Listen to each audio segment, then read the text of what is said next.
Narito tayo ngayon upang matunghayan ang nakakakilig, napaka-sweet at talaga namang sobrang pinaka-inaabangan at sinusubaybayan na love story ni Kuya Jomar at ni Ate Carla o ng Jomcar Love Team.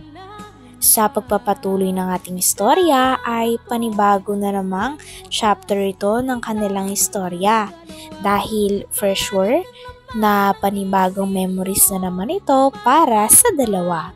Magkasama na naman muli si Kuya Jomar at si Ate Carla nung araw na yun. Kasalukuyan nga na nag-question and answer at fast talk si Kalinga Prab kasama ang pinakasikat na Jomcar Love Team o Kuya Jomar at Ate Carla. Okay, fast talk tayo. Describe in one word. Kalinga! Matulungin. Mapagmahal. Kuya Bal! Guwapo. Hindi selfish.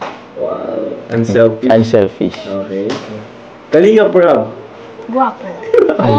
Pogi mabait. Ay! Grabe. Kapalakas mo lang kapalakas. Ano, sipsip muna tayo. Kalingap Angels. Number. Deserve. Wala ko na. Mga mabait siya.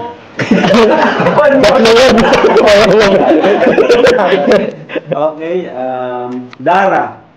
Mabait po. Kikain. Yan, Kikay. Biancy. Sweet. Ano siya? Tahimik. Medit. Matalino. Madiskarte. Sexy.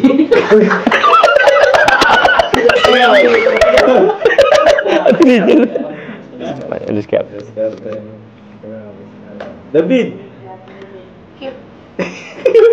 Cute. Cute. May Talino.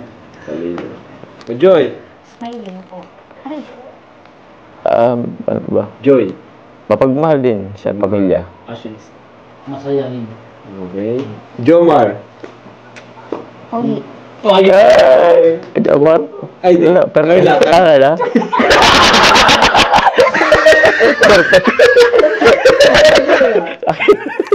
Ano sa'yo, Carla? Ha? Carla. Love. Joke lang. Ay, wag na. Maganda. Sa yung mother. Very mapagmahal. Sa yung father. Ay, sa yung mother. Ano? Yun. Lovable. Yeah. Sa yung father. Responsable po. Sa yung father. Yan. Responsible at miss you. Oh.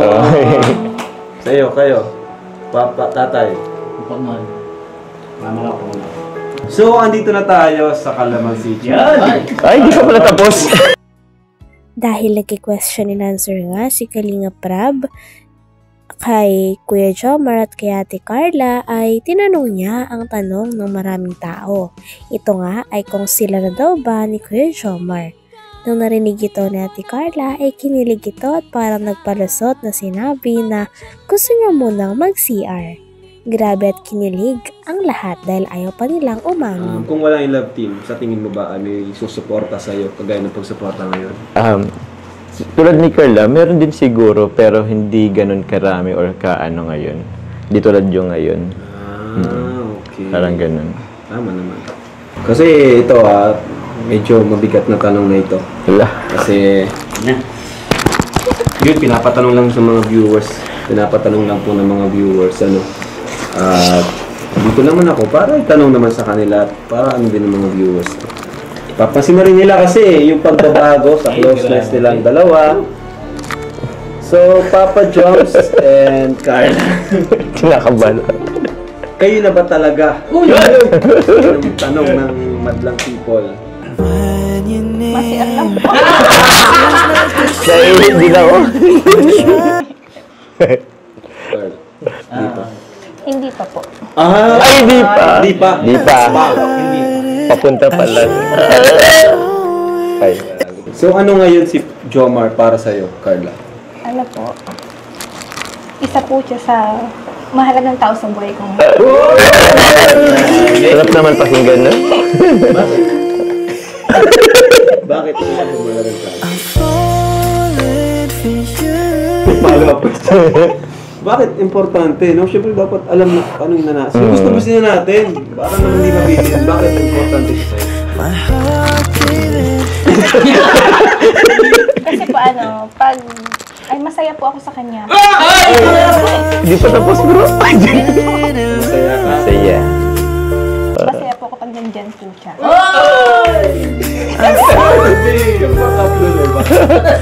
Alright, so... Ang init. Anong pinakabukas yung aircon, di Di ba ba? tayo si Jomar kasi alam ko na sagot ni Papa Joms eh. Alam na natin ang sagot ni Papa Joms. Ito na lang tanong ko kay Joms. Parang sinagot na ito sa part 1 eh. No? Oo na yata. Sa ngayon na. Ngayon kasi nagbago na, naging mas close kayo. Ano na yung pinaka nagustuhan mo kay Carla? Yung pinaka nagustuhan mong ugali or ano niya? Nung mas nakilala mo siya? Ano, siguro, paano ba? Masayahin na din. Masayahin na. Oo. Ay, grabe. Ba't may paano Grabe at nakakakilig talaga ang episode na to dahil mahalata natin na parang napakalawak na nga talaga at napakalaki na ng feelings ni Ate Carla para kay Kuya Jomar. Talagang kinikilig na siya sa tuwing tatanungin ang mga bagay-bagay tungkol kay Kuya Jomar o sa relasyon nilang dalawa at turingan pati na rin ang samahan nila. Ay, meron pa sa akin. Salamat po. Tita Alin of Canada, maraming salamat po. Meron pa dito. Ay, sorry. Ikaw, bro. Meron din ako, bro. Ay, sorry. Asan, bro? Ito naman po, pinaabot lang din sa akin. Pero ito, ako na ba, bro? Galing po kay Tita Rosalie Baluyo po, to Carla. Ito sa'yo. So, ito po yun. Gusto ko pong pasalamatan. Ito po sila yung nag-contribute para sa ngipin, pampaayos po ni Carla, no? Tita M. Australia, Tita Arceli of Israel, Tita Flor de Lisa of Japan, Tita of West Coast, Tita Jo of Israel, Tita Love Summerrain, Tita Marilyn of Hawaii, Tita Jolly, Tita Zia, Sir Andy Cabral, and Tita J. Admin of Jomcar 18, Admin Yang, Che, Jessa, Jackie, Rosalie, Bebs Ruth, Baby Roda, Miss Kat, and Christian. So, thank you so much po. And magbibigay din ako ng allowance for Carla mula naman kay Sir Andy Cabral, 10,000 pesos. There.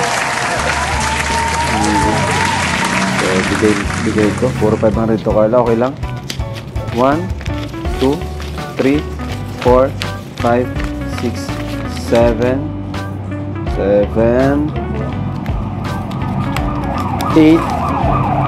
9, 10. Ayan, 10,000 pesos. Thank you po, Sir Andy. At yung iba mamaya doon sa bahay nila. So, and yung 52,000 naman mula kay Tita Susan of Colorado. Yun yung una nagbigay.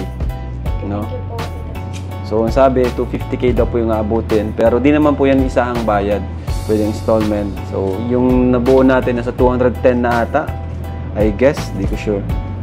Thank you. So, yan. That's all for our vlog today. Thank you so much po sa panonood. Thank you sa support sa Jomcar. Yan, sa mga nagmamarathon. Thank you. Hindi lang sa Jomcar, pati sa ibang love team. Maraming salamat po sa inyo. Salamat po sa mga viewers, sponsors. Yan, syempre kay Kuya Val. Thank you so much kay Kuya Val dahil sa kanya inarap tayo itong programa. At sa mga nakakaintindihan at suporta sa mga love teams natin. Thank you po. Kasi yun hindi naman po ginagamit natin para sa mga pabahay. And syempre,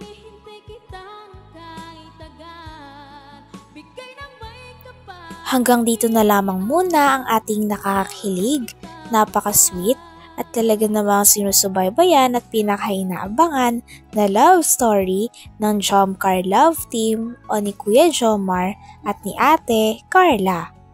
Maraming salamat sa inyong panonood. Hanggang sa muli. Bye!